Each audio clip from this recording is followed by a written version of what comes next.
जय श्री गणेश। आज हम बात करते हैं मोक्षदा एकादशी की व्रत कथा के बारे में। युधिष्ठिर बोले, हे देव देवेश्वर, मार्गशीर मास के शुक्ल पक्ष में कौन सी एकादशी होती है, उसकी क्या विधि है तथा उसमें किस देवता का पूजन किया जाता है। हे भगवान, ये सब बताने की मुझ पे कृपा कीजिए। श्री कृष्ण ने कहा, हे आर्य श्रेष्ठ, मार्गशीर मास के शुक्ल पक्ष की एकादशी का मैं वर्णन करता हूँ। इसे तुम ध्यान पूर्वक सुनो। जिसके श्रवण मात्र से वाजपेयी यज्ञ का फल मिलता है, उसका नाम मोक्षदा एकादशी है, जो सब पापों को अपहरण करने वाली है। हे राजन, उस दिन यत्न पूर्वक तुलसी की मंजरी तथा धूप दीप आदि से भगवान दामोदर का पूजन करना चाहिए। पूर्वोक्त विधि से ही दशमी और एकादशी के नियम का पालन करना उचित है। मोक्षदा एकादशी बड़े बड़े पातकों का नाश करने वाली है। उस दिन रात्रि में मुझे प्रसन्न करने के लिए गीत और स्तुति के द्वारा जागरण करना चाहिए। जिसके पितर पापवश या नीच योनि में हो, वे इस एकादशी का व्रत करके उसका पुण्यदान अपने पितरों को करे तो पितर मोक्ष को प्राप्त होते। इसमें तनिक भी संशय नहीं है। पूर्व काल की बात है, वैष्णवों से विभूषित परम रमणीय चंपक नगर में वेखानस नामक एक राजा रहते। वे अपनी प्रजा का पुत्र के भांति पालन करते थे। इस प्रकार राज्य करते हुए राजा ने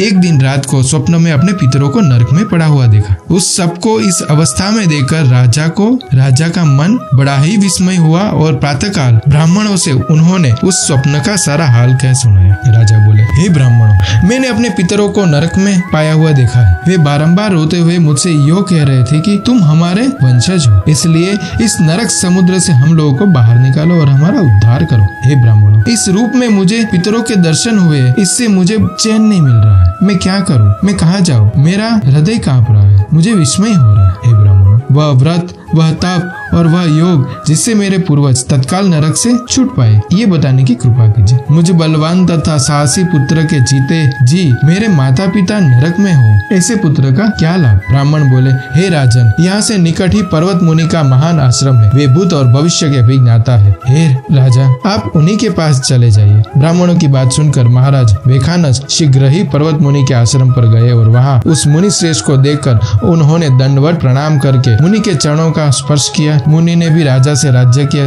7 अंगों की कुशलता पूछी। राजा बोले, हे मुनि श्रेष्ठ, की कृपा से मेरे राज्य के 7 अंग कुशल है, किंतु मैंने स्वप्न में देखा कि मेरे पितर नरक में पड़े हैं। अतः बताइए कि किस पुण्य के प्रभाव से उनका वहाँ से छुटकारा होगा। राजा की यह बात सुनकर मुनि श्रेष्ठ पर्वत एक मुहूर्त तक ध्यान में बैठे रहे। इसके बाद वे राजा से बोले, महाराज, मार्गशीर के शुक्ल पक्ष में जो मोक्षदा नामक एकादशी होती है, तुम सब लोग उसका व्रत करो और उसका पुण्य अपने पितरों को दो। उस पुण्य के प्रभाव से उनका नरक से उद्धार हो जाएगा। भगवान श्री कृष्ण कहते हैं, हे युधिष्ठिर, मुनि की यह बात सुनकर राजा पुनः अपने घर लौटे। जब उत्तम मार्गशीर मास आया तब राजा वेखानस ने मुनि के कथानुसार मोक्षदा एकादशी का व्रत करके उसका पुण्य समस्त पितरों सहित पिता को दे दिया। पुण्य देते ही क्षण भर में आकाश से फूलों की वर्षा होने लगी।